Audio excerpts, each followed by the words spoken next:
Olá, pessoal.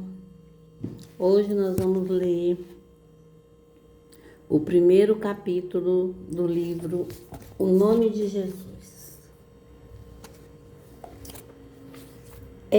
W. Kenyon começou seu livro O Maravilhoso Nome de Jesus com o seguinte relato. Certa tarde, enquanto eu ministrava sobre o nome de Jesus, um advogado me interrompeu e perguntou: "Você quer dizer que o Senhor nos deu uma espécie de procuração, o direito legal para usar seu nome?" Respondi-lhe: "Irmão, você é advogado e eu sou leigo. Diga-me, o mestre nos deu essa procuração?" Ele confirmou: "Se a linguagem significa alguma coisa, então Jesus proporcionou à igreja tal permissão." Indaguei-lhe então: "Qual é o valor desse documento?" O advogado ponderou: "Depende do que há por trás dele, de quanta autoridade, quanto poder este nome representa." Então comecei uma busca para descobrir quantos atributos Cristo tinha. Todo o poder e toda a autoridade de Jesus estão investidos em seu nome. Perguntamos: então, temos procuração para usá-lo? A palavra de Deus ensina que temos. Cristo disse que podemos usar seu nome para lidarmos com demônios e garantiu que podemos lançar dessa mesma prerrogativa para ministrar a cura. Na verdade, o segredo está no uso de seu nome. Temos dependido demasiadamente da nossa habilidade de libertar alguém, quando na realidade é ele quem o faz. Kenyon escreveu: "A medida da sua capacidade do Senhor Jesus Cristo é a medida do valor desse nome, e tudo quanto está investido nele nos pertence, porque o Senhor nos deu o uso incondicional do seu nome." O nome na oração. Nosso Salvador ensinou a respeito do uso do seu nome na oração. João 16, 24, diz assim, 24: "Até agora nada pediste em meu nome. Pedi e recebereis, para que a vossa alegria se cumpra." Até agora quer dizer até o tempo presente. Em outras palavras, até o momento em que Jesus falou dessa forma aos discípulos, eles não tinham pedido coisa alguma em seu nome. Naquela ocasião, o Messias ensinou-lhes a respeito de um novo dia sobre a terra e ressaltou: "Pedi e recebereis, para que a vossa alegria se cumpra." Não pedimos por amor de Cristo. Rogar por seu amor não é clamar em seu nome, pois estamos solicitando em favor de nós mesmos. Não é o Senhor quem precisa da cura ou de uma resposta à oração, mas nós precisamos. Devido a uma falta de conhecimento nesse sentido, muitas petições têm sido em vão e não funcionaram porque foram feitas por amor a Jesus em vez de em nome dele. No Evangelho de João, Jesus não somente nos proporciona o uso do seu nome na oração segundo a nova aliança, mas também declara que a oração preferida desse modo receberá sua atenção especial. João 16, 23. "E naquele dia nada me perguntareis. Na verdade vos digo que tudo quanto pedires a meu Pai em meu nome, ele vô-lo-á de dar." Note o que o mestre está dizendo: peça ao Pai em meu nome, eu endossarei o pedido e ele irá conceder-lhe. Que promessa maravilhosa sobre a oração! No entanto, pelo fato de não entendermos o que o Messias declarou e termos passado por uma lavagem cerebral religiosa, em vez de sermos ensinados pelo Novo Testamento, diluímos as promessas do Altíssimo e acrescentamos algo que Jesus não falou. Além disso, adicionamos outra coisa: o Altíssimo fará, se for da vontade dele. mas pode não ser assim. Costumamos dizer. Não se acha esse tipo de afirmação no Novo Testamento. As pessoas parecem concordar em ficar sem respostas ao clamar dizendo: dê certo, não era a vontade de Deus, porque ele não o fez. Caso contrário, ele tê-lo-ia realizado.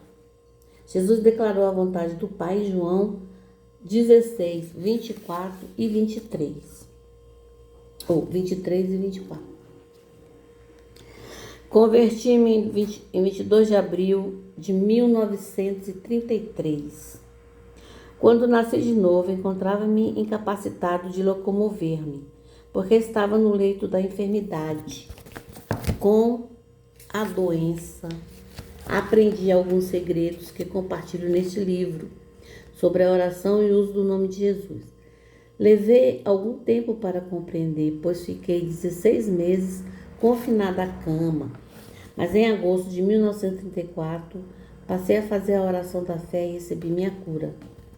Agora eu vou dizer algo, e você deve prestar bastante atenção ao meu modo de dizê-lo. Alguns agarram somente uma parte daquilo que ouvem ou leem e perdem a totalidade. Compreenda que, quando se trata de interceder por alguém, é preciso contar com a vontade daquele pelo qual clamamos. É impossível, mesmo pela oração ou pela fé, empurrar sobre o outro aquilo que ele não quer.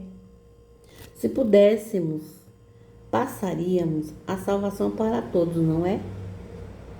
Quando se trata de interceder pelo próximo, o querer do indivíduo entra em cena e a dúvida dele pode anular os efeitos da minha fé. A descrença de outra pessoa, no entanto, não pode afetar minhas orações em prol das minhas necessidades. Não fiz uma só oração em 45 anos para mim e para meus filhos, enquanto eram pequenos, sem ser respondido. Sempre recebi o sim como resposta. Há aqueles que dizem: o Altíssimo sempre responde às minhas petições, mas ele pode dizer sim ou não. Nunca li isso na Bíblia. Trata-se apenas de raciocínio humano. Jesus não disse: até agora, nada tendes pedido em meu nome. Pedi e recebereis. Entretanto, algumas vezes Deus responderá não, em outras dirá sim, e ainda em outras ocasiões dirá espere um pouco.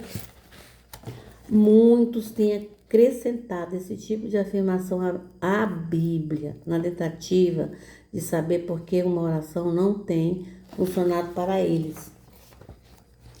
A razão, porém, pela qual não lhes tem sido eficaz é porque não têm colocado em ação o que dizem as Escrituras.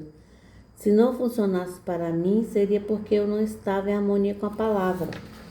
O indivíduo pode ser bom cristão, santificado, separado e santo e ainda não dar conta do recado, quando se trata de clamor respondido. Cremos que todos devem viver de modo correto, mas não se pode gabar a si mesmo no momento de orar. Uma pessoa não pode chegar ao trono da graça contando a Deus todo o quanto tem realizado, gabando-se daquilo e ainda assim obter uma resposta. Não, só podemos achegar-nos ao Senhor levando o nome de Jesus. A palavra de Deus funciona hoje tanto quanto funcionou no passado. Tudo quanto pedires a meu Pai, em meu nome, disse Jesus. Ou seja, eu endossarei seu pedido e o Pai responderá.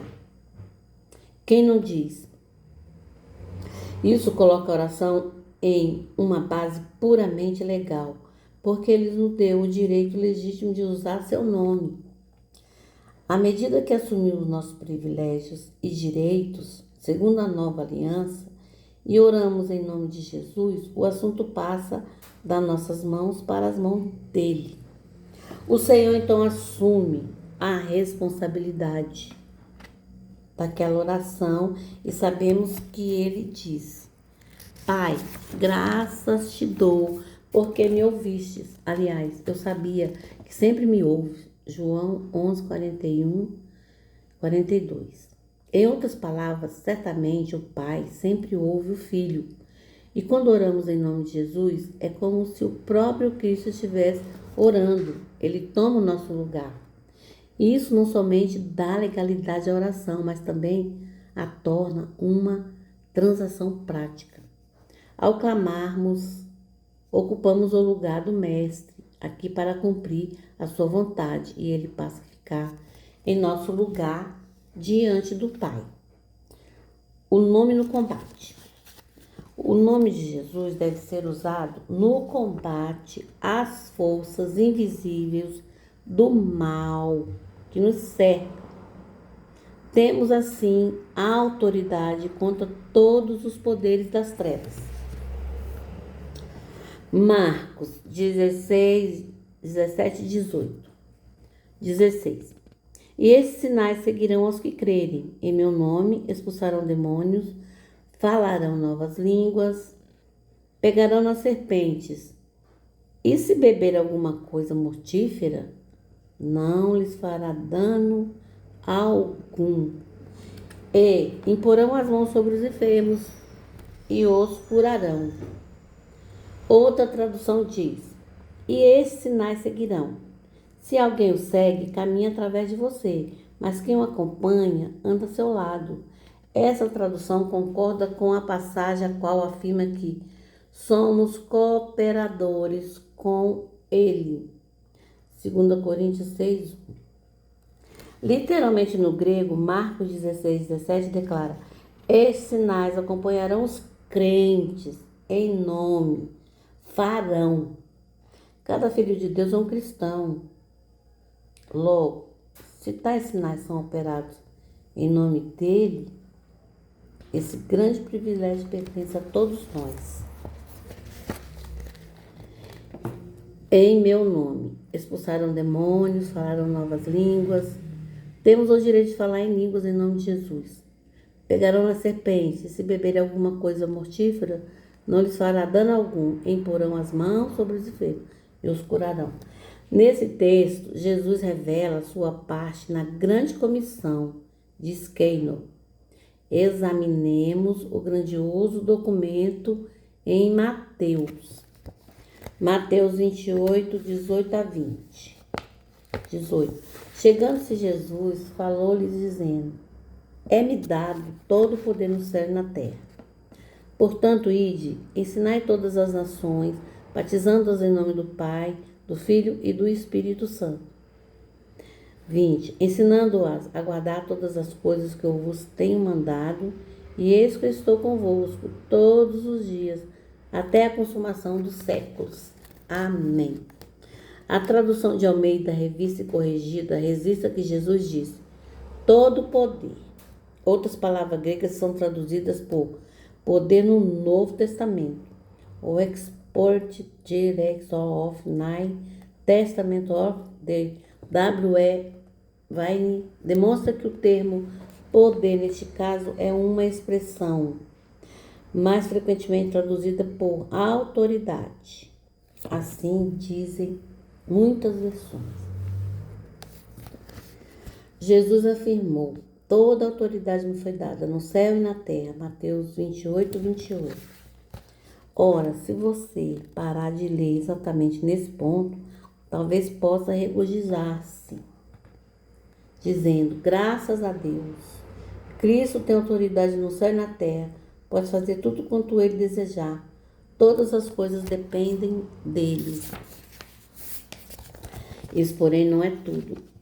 Quanto Cristo disse imediatamente, ele autorizou a igreja a sair em seu nome. É-me dado todo o poder no céu e na terra, portanto, ide. Mateus 28, 16 e 19. Certo pastor escreveu para mim após eu ter aparecido no programa de televisão chamada Clube 700. Aquele irmão sempre foi ensinado a crer que se Deus deseja realizar algo, ele o faz. O Altíssimo possui autoridade e poder. É só deixar por conta dele. No entanto, aquele pastor sofria de depressão mental. Contudo, aceitava a ideia de que o Pai Celestial talvez estivesse operando alguma coisa por meio daquela doença. Assim prosseguiu no ministério daquele jeito. Durante anos, deprimido e oprimido e com outras enfermidades em sua família. Por anos ele não conseguira vitória alguma. Ele escreveu-me: o Senhor já estava lidando comigo e acredito que eu me encontrava bem pronto a ouvir o que você disse. Deus procurava levar a verdade ao Espírito a que ele serve, e isso não cabe tanto a ele no que diz respeito às questões desta terra, quanto cabe a nós. A carta do pastor continuava: quando você começou a ministrar, meus olhos foram abertos e passei a enxergar. Parecia que o Senhor falava ao meu coração. É isso que tenho procurado dizer-lhe o tempo todo. Pelo fato de a nossa mente ter sido educada de determinada maneira, às vezes fica difícil ouvir com o coração. Ele prosseguiu: estou começando a perceber que cabe a nós fazer algo a respeito dessas situações, pois ele já nos autorizou a agir assim. Fazendo um resumo, Jesus disse o seguinte: toda autoridade me foi dada no céu e na terra. Agora estou autorizando vocês e os envio para fazerem discípulos de todas as nações, e eis que estou sempre presente, como ele está conosco. Voltemos ao capítulo 18 de Mateus. Mateus 18, 19. Também vos digo que se 2 de vós concordarem na terra acerca de qualquer coisa que pedirem, isso lhe será feito por meu Pai que está nos céus. Esse versículo maravilhoso nos dá uma declaração grandiosa dos fatos. No entanto, não percebemos o que o mestre está dizendo, pois costumamos tirar esse verso do contexto e o citamos isoladamente. Porque, afinal de contas, é na passagem seguinte que ele nos dá a razão e o segredo. Mateus 18, 20. Porque onde estiveres 2 ou 3 reunidos em meu nome, aí estou no meio deles. Aleluia.